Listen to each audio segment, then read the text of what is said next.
حضرت ابن مسعود رضی اللہ تعالیٰ عنہ سے روایت ہے کہ رسول اللہ صلی اللہ علیہ وآلہ وسلم نے ارشاد فرمایا کہ قیامت کے دن لوگوں میں سب سے زیادہ مجھ سے قریب درود پڑھنے والا ہوگا۔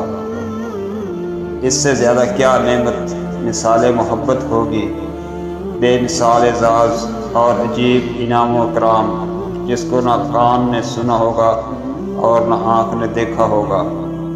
میدان حشر میں جس انسان کے نامہ اعمال میں دو چیزیں کثرت سے ملی، ایک درود پاک اور دوسرا استغفار، تو یہ دونوں اعمال اس کی نجات کے لیے کافی و شافی ہوں گے۔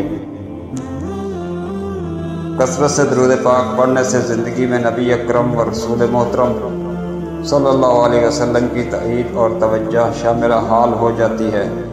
اس لیے درود پاک پڑھنے والے کا ہر کام آسانی کے ساتھ ہوتا چلا جاتا ہے اور زندگی کے تمام راستے صاف اور روشن اور ہموار ہوتے چلے جاتے ہیں۔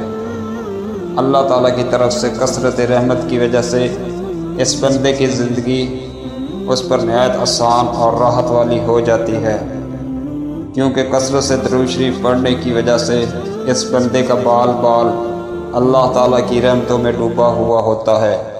اس وجہ سے بزرگوں کا قول ہے کہ درود پابندی سے پڑھنے والا بھیانک زندگی سے نکل کر روحانیت والی پاکیزہ زندگی میں داخل ہو جاتا ہے۔